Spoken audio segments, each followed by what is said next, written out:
Isang pinagpalang araw po sa ating lahat. Ako po si Luis Reyes Miranda, ang tagapag-ulat ng ikasyam na kabanata ng El Filibusterismo.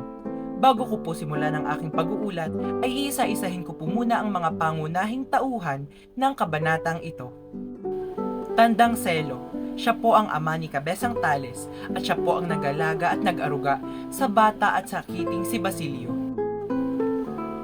Huli, si Huli po ay ang anak ni Kabesang Tales at siya po ay isang residente ng San Diego at siya po ay nung nakulong ang kanyang ama at nahuli ito ng mga bandido, ginawa niya po ang lahat upang siya po ay magkaroon ng pera upang makuha pong muli ang kanyang ama.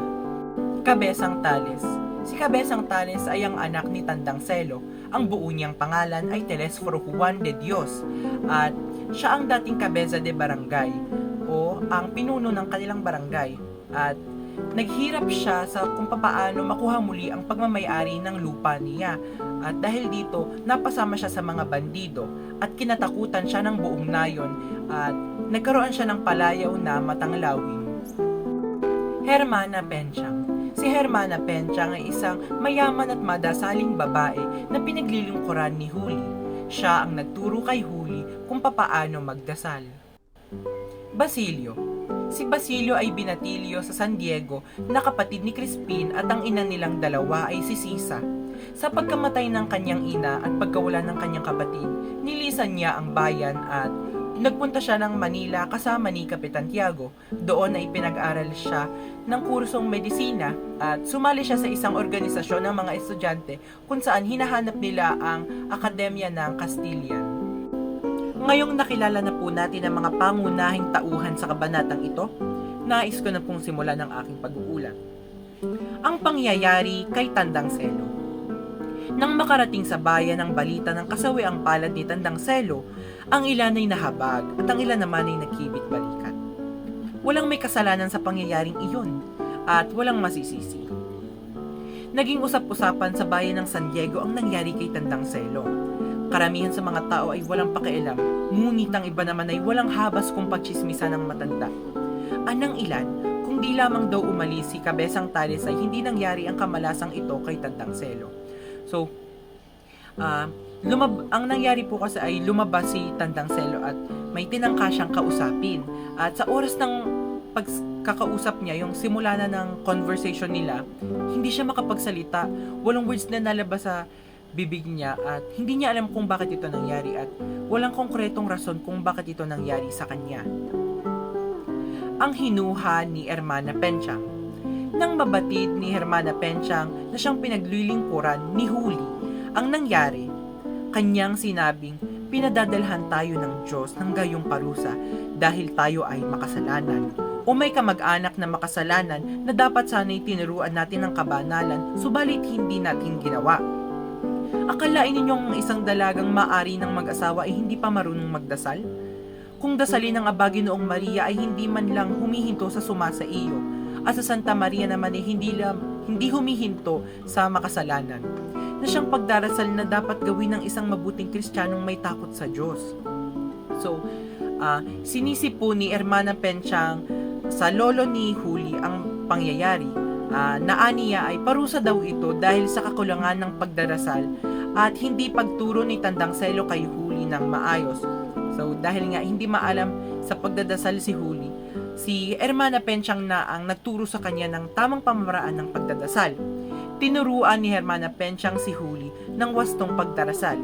Pilit niyang pinabasa kay Huli ang librong Tandang Basyo Makunat na sinulat ng isang praile. At dahil gusto niya ngang mabawasan ang kasalanan ni Huli, tinuruan niya ng tamang pagdarasal si Huli. Ang pagtubos ni Basilio kay Huli. Lumuwas sa Maynila si Basilio upang kunin ang kanyang natipong kwalta upang matubos si Huli. Ayun. Nang mabalitaan ni Hermana na tutubusin na Basilio ang kasintahan, ay sinabi niyang ang binata ay isang demonyong nagaanyong estudyante na ibig magpahamak sa kaluluwa ng dalaga. So ayun, parang pinipigilan niya yung pagtubos ni Basilio kay Huli kasi nga pinaniniwalaan niyang masama si Basilio at magdudulot lamang ito ng kasamaan kay Huli. Ang pagbabalik ni Kabesang Tales. nakauwi si Kabesang Tales dahil sa tulong ng salaping na pagbilhan ng mga alahas ni Huli at nautang ng dalaga kay Hermana Penchang. At sa kanyang paglaya ay nung dumating siya sa sariling tahanan, nakita niya iba na ang nagmamay-ari nito, pati ng kanyang mga lupain. Napaupo na lamang siya sa piling ng kanyang ama at hindi na halos makapagsalita sa buong maghapon dahil nagulat siya sa mga pangyayari. At ayun, nalaman niyang nagpaupang utusan si Huli kay Hermana Penchang at ang kanyang mga lupa ay iba na ang nagmamay-ari at napipi ang kanyang amang si Tandang Selo. So, pinapaalis na din siya ng kanyang bahay sa utos na rin ng hukuman at binigyan na lamang ng 3 araw para maialis ang lahat ng kanilang gamit. Ito na may ikinatuwa pa ng mga pari at ng bagong may-ari ng kanyang lupa. Dahil sa mga kaganapang ito, ay naupo lamang sa isang tabi si Kabesa at nanatiling walang kibo. Dahil nga sa sobrang bigla sa mga pangyayari sa kanyang pagbabalik, hindi na siya makapag-isip ng ayos kaya napaupo na lamang siya at yun, nagmuni-muni, nag-isip at wala na siyang, parang hindi na siya makapaniwala sa mga pangyayari dahil nga ang anak niya nagpaupang utusan, ang tatay niya naman ay napipi, tapos lahat ng kanyang ari-ari ay nawala na lamang na parang pula. So ayun, yun ang nangyari sa buod ng ika-9 na kabanata. Dahil naikwento ko na po sa inyo ang buod ng kabanata 9, nais ko naman po ngayong talakayin ang mga simbolismo sa kabanatang ito. Chismis. Makikita dito ang kaugalian ng mga Pilipino na hanggang ngayon ay makikita pa rin. Ito ay isang kaugaliang dapat nang mawala sapagkat nagdudulot lamang ito ng di kaayusan sa komunidad. So yun, katulad na lamang ng pangyayari kay Tandang Selo, pinagchismisan siya ng ibang tao at nagkaroon sila ng iba't ibang opinion kung bakit ito nangyari sa matanda. Nasisi pa nga si Kabesang Tales dahil daw kung hindi daw siya umalis, hindi daw dapat ito mangyayari kay Tandang Selo. Si Pilato. Maihahambing ang paghihinuha ng mga taong bayan sa akto ng paghuhugas kamay ni Pilato noong pagpapataw ng parusa kay Jesus. Gayong kasabwat naman siya sa pangyayari. So, katulad dun sa mga pari at parang bago nagmamay-ari ng lupa ni Kabesang Tales, parang naghugas kami sila at hindi nila inaming kasabwat sila doon. Kasi nga ayaw nilang masisi, ayaw mapasama yung tingin sa kanila.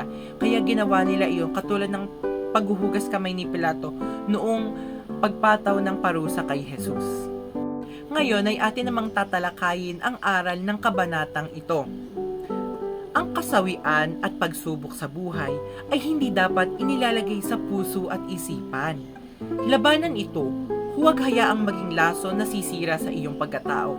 So katulad nga sa nangyari kay Kabesang Tales, parang ang daming problema na dumating sa kanya. Parang dapat tanggapin natin itong mga problemang ito dahil kung hindi natin haharapin ang mga problemang ito, paano natin ito ma-overcome? Paano pa ang mga dadating na mga problema, paano natin ito mabibigyan ng solusyon? So, hindi naman tayo binibigyan ng Diyos ng problema na hindi natin kayang harapin. Kaya sa bawat problemang dumadating sa ating buhay, kailangan natin itong tanggapin at harapin ng buong tapang. Iyon lamang po ang nilalaman ng ika-9 na kabanata ng El Filibusterismo. Naway na itanim ko po sa inyong puso't isipan na tuwing may paparating na problema ay harapin natin itong nakangiti at may lakas ng loob sapagkat kung ganon ang ating gagawin, mas magiging magaan ito para sa atin. Mas magiging malakas ang ating laban. At sana'y huwag tayong gumaya kay Poncio Pilato na naghugas ng kamay para lamang hindi mapunta sa kanya ang sisi. Maraming salamat po sa inyong